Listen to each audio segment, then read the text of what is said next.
Jamais j'aurais cru dire ça, mais il est peut-être temps de se poser la question si les Bruins se sont trompés dans leur choix de gardien de but.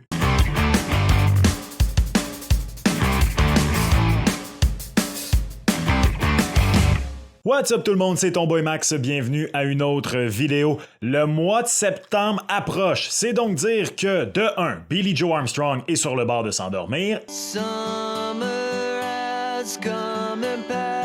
Et de 2, que les camps d'entraînement de la Ligue nationale de hockey sont sur le bord de recommencer. Et il y a plusieurs agents libres avec restrictions qui sont toujours sans contrat. Et probablement le plus gros d'entre eux, c'est le gardien de but des Bruins de Boston, Jeremy Swayman. Et les Bruins sont peut-être un petit peu plus dans l'eau chaude que je pensais dans le dossier Jeremy Swayman.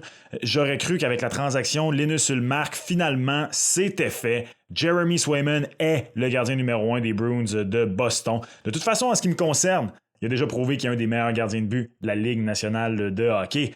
Le problème, c'est que les Bruins et Swayman seraient très loin d'une entente salariale. En effet, selon Rich Keefe, qui est un des co-animateurs d'une émission à la radio sportive WEEI dans la région de Boston, le Sway demanderait 10 millions de dollars par saison.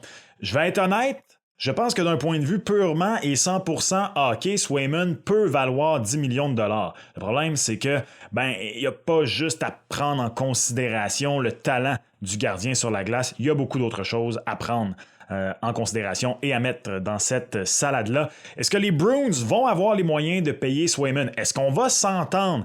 Est-ce qu'une équipe pourrait à ce stade-ci être tentée de déposer une offre hostile?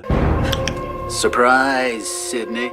Au gardien de but des Bruins de Boston. C'est ce qu'on regarde ensemble dans cette vidéo. Par contre, juste avant, juste avant d'aller là, s'il te plaît, on peut-tu faire un deal ensemble, toi et moi? Si jamais ce n'est pas fait, s'il te plaît, abonne-toi à la chaîne. Ton boy travaille maintenant à 100%, ou presque, disons à temps plein, sur sa chaîne YouTube. Et j'avais comme objectif d'atteindre 10 000 abonnés à Noël. Et vous avez été tellement sensationnel dans les 2 dernières semaines, on frôle déjà les 10 000 abonnés au moment de l'enregistrement de la vidéo.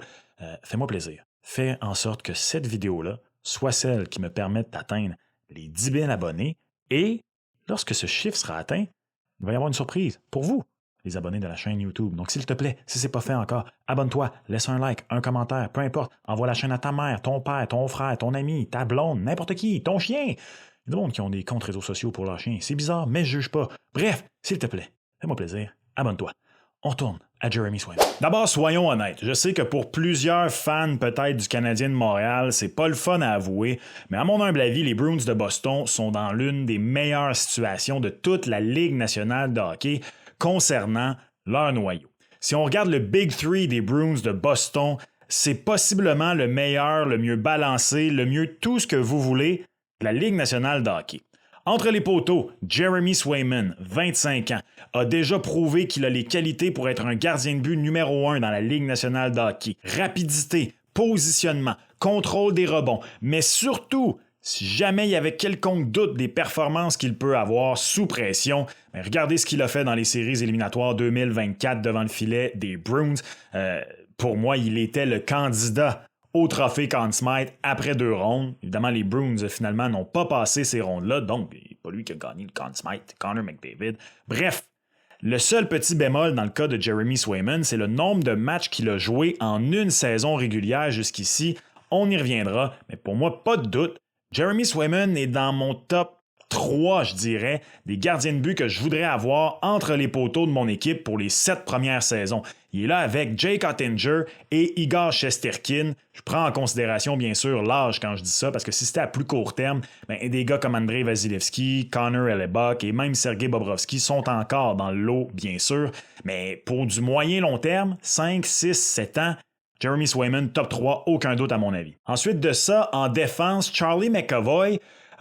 Pour moi, McAvoy est le 2e meilleur défenseur de la Ligue nationale de hockey d'en bas de 30 ans après Cale Makar. Je le sais qu'il y a Quinn Hughes, je le sais qu'il y a Adam Fox, il y en a des bons jeunes défenseurs dans la LNH, mais pour moi, après McCarr, non, il n'a peut-être pas les atouts offensifs aussi spectaculaires que Hughes à Vancouver, que Adam Fox à New York, mais Charlie McAvoy est un des défenseurs les plus complets de la Ligue nationale de hockey. Il est un bon défenseur offensif, sans faire du 80, 85, 90 points par saison. Il a quand même un apport digne d'un vrai défenseur numéro 1, tout en étant un des meilleurs défenseurs défensifs, à mon avis, dans la Ligue nationale de hockey.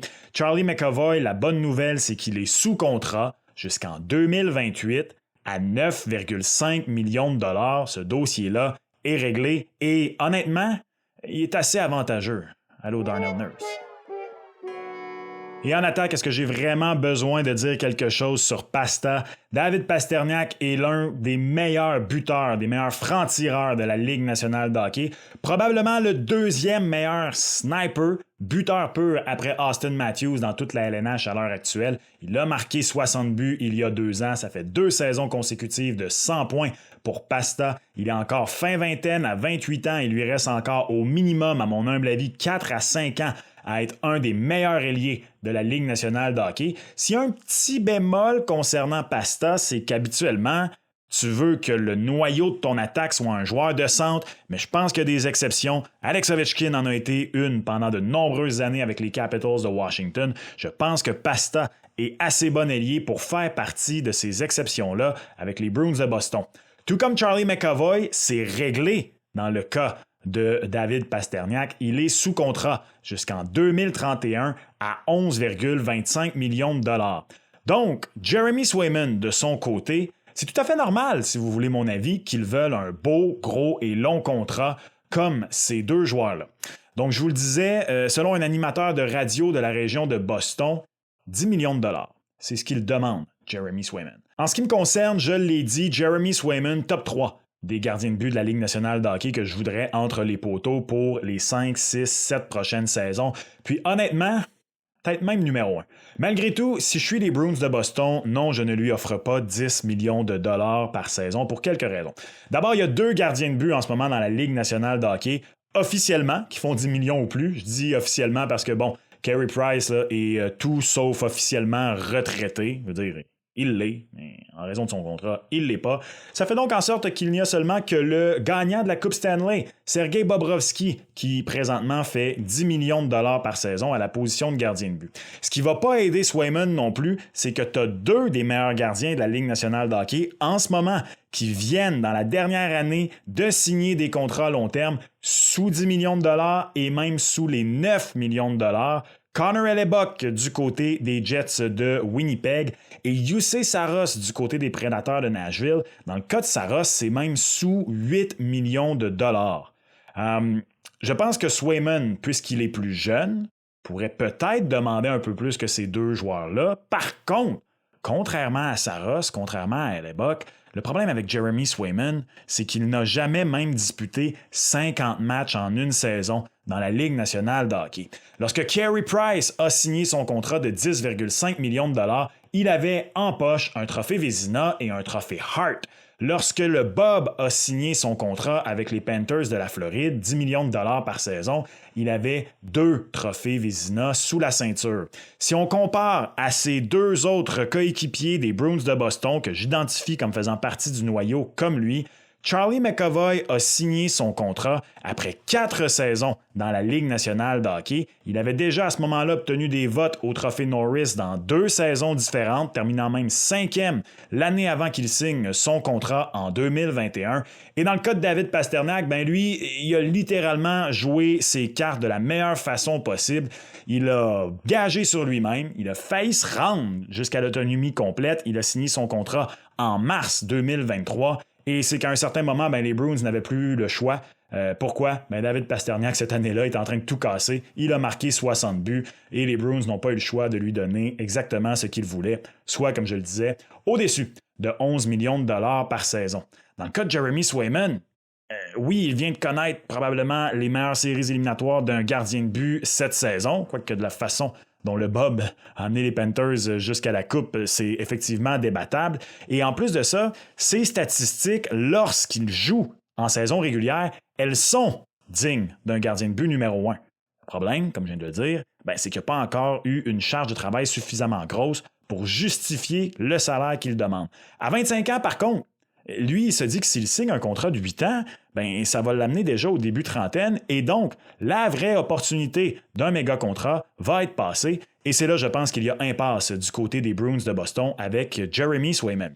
On regarde tout ça et je parle d'un des meilleurs gardiens de but de la Ligue nationale de hockey. Je parle d'un gars qui, pour moi, est top 3. Est-ce qu'une équipe pourrait être tentée de déposer une offre hostile? Bien sûr, les offres hostiles sont dans l'actualité cet été avec celles déposées par les Blues de Saint-Louis à Broberg et Holloway. J'allais dire des Oilers d'Edmonton, mais anciennement des Oilers, puisque ceux-ci n'ont pas égalé les deux offres et que les deux joueurs ont pris la direction de Saint-Louis. Et honnêtement, plus le dossier Swayman avance, plus l'été avance, plus je me dis, pourquoi personne ne pense, ou du moins n'a même pas osé déposer une offre à Jeremy Swayman? Ben, c'est que le dossier est beaucoup plus complexe que celui des deux joueurs des Oilers d'Edmonton. D'abord, selon Puckpedia, Rip Cap Friendly, les Bruins de Boston ont 8,636 millions disponibles sous le plafond salarial. Donc, si tu es une équipe de la Ligue nationale de hockey et tu veux vraiment faire en sorte que les Bruins sont dans le trouble et de la difficulté à égaler l'offre que tu vas soumettre, ben il faut que tu ailles au moins à quoi? 9, peut-être 9,5 millions de dollars. Et après ça, bien sûr, il faut que Swayman accepte. Sachez que une équipe dépose une offre hostile, c'est pas automatique que le joueur va la signer et mettre la balle dans le camp de l'autre équipe d'égaler l'offre. Non, c'est comme toute offre de contrat. Swayman aurait le droit de la refuser s'il dit, par exemple, « Non! Moi, je veux 10. » Dans ces eaux-là, donc, quelque part entre 8,7, mettons qu'on est conservateur, et 10 millions de dollars, il faut que l'équipe de la Ligue nationale de hockey soit prête à envoyer aux Bruins 2 choix de première ronde, un choix de deuxième ronde et un choix de troisième ronde. Et il faut que tous ces choix-là soient ses propres choix au repêchage. Donc, par exemple, les Flames de Calgary ont présentement leur choix de première ronde en 2025 et celui des Panthers de la Floride. Le choix des Panthers de la Floride ne peut pas être le deuxième choix de première ronde envoyé aux Bruins de Boston si jamais on dépose une offre hostile à Jeremy Swayman. C'est juste un exemple, ça n'arrivera pas dans le cas des Flames de Calgary. C'est simplement pour illustrer ce que je viens de dire. Et bien sûr, en plus d'avoir ces choix au repêchage-là disponibles à envoyer aux Bruins de Boston, il faut avoir l'espace sous le plafond salarial. Parmi les équipes qui ont tous ces critères-là, il y a les Sabres de Buffalo, les Red Wings de Détroit et le Kraken de Seattle. Par contre, toutes ces équipes-là ont au pire besoin de signer encore des agents libres avec restriction. C'est le cas notamment des Red Wings de Détroit qui, honnêtement, je regardais, je me disais, il me semble que ça pourrait être une bonne idée pour Steve Yzerman d'envoyer une offre hostile à Swayman. Tu pourrais faire mal à un rival de division. Ça, c'est le pire des scénarios. Au mieux, Jeremy Swayman à Détroit. Allô? Mais le problème, c'est qu'on n'a pas encore réussi à signer Moritz Seider et Lucas Raymond. Et à eux deux, c'est pas mal sûr et certain qu'il n'y aura plus d'argent pour Jeremy Swayman. Il y a les Islanders de New York qui, d'abord, n'ont pas besoin de gardien de but avec Semyon Varlamov et Ilya Sorokin et qui, de toute façon... financièrement, ça pourrait peut-être fonctionner, mais ça prendrait des gros calculs. Et même chose pour les Flyers de Philadelphie. Vous me voyez venir, bien sûr, il y a le Canadien de Montréal qui pourrait être dans le mix. On a tous les choix nécessaires au repêchage pour déposer l'offre. Ça, c'est un. Et deux, avec l'acquisition de Patrick Laine, le Canadien de Montréal est un peu serré sous le plafond, mais il faut prendre en considération que Carey Price va aller sur la liste des blessés à long terme. C'est un petit peu compliqué, mais le calcul pourrait faire en sorte que Jeremy Swayman, dans ces eaux-là de salaire, pourrait peut-être cadrer avec le Canadien. Par contre, il y a deux choses. De un, c'est légèrement au-dessus de 17 millions qui va partir du payroll du Canadien de Montréal en 2025-2026. Yoel Armia, Christian Dvorak, David Savard.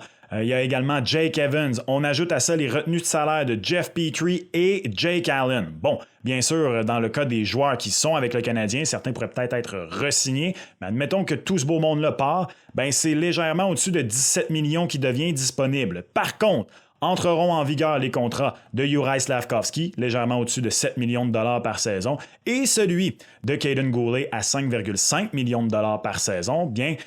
Ça risque d'être un peu plus difficile pour Kent Hughes de faire cadrer tout ça sous le plafond salarial. Ceci étant dit, c'est quand même possible. Par contre, On sait que Kent Hughes a supposément, selon les différents insiders dont Elliot Friedman était actif dans le dossier, Yaroslav Askarov.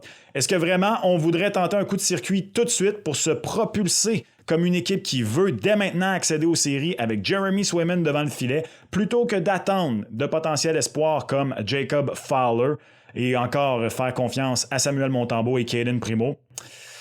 Honnêtement, une partie de moi qui aime vraiment le chaos, qui aimerait voir ça, ça n'arrivera pas par contre, soyons 100% honnêtes. Reste donc le tout nouveau Utah Hockey Club qui, selon Puckpedia, bénéficie de 9,92 millions de dollars sous le plafond à l'aube de la saison 2024-2025. On a une panoplie de choix au repêchage au cours des 3 prochaines saisons. C'est pas un problème pour envoyer ce que ça prendrait pour signer Jeremy Swayman. Et on a fait quelques splashs à notre arrivée au Utah, entre autres avec l'acquisition de Mikhail Sergachev.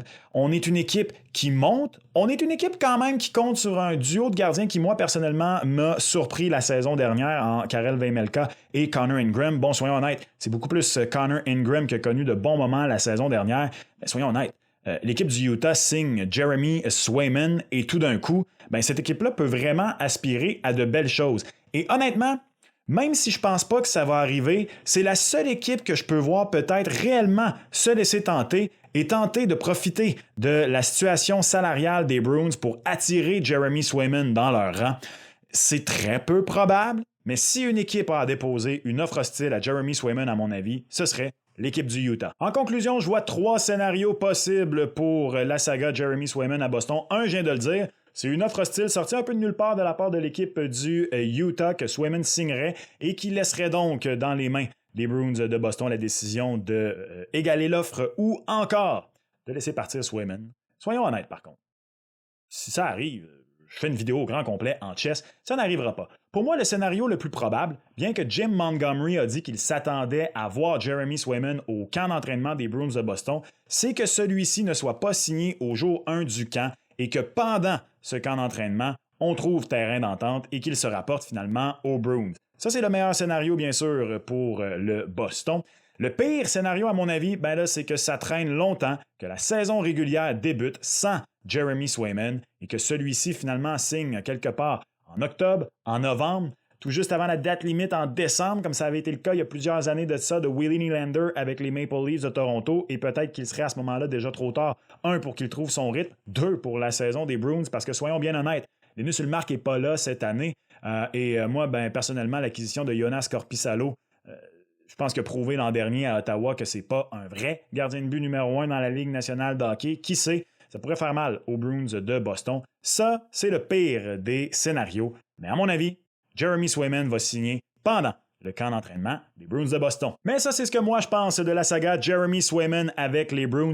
Aimerais-tu voir une équipe lui déposer une offre hostile, ne serait-ce que pour le chaos? Comment réagirais-tu si Kent Hughes prenait son grand rival à la gorge? Hey, on le sait qu'il aime Boston, peut-être qu'il voudrait les faire suer.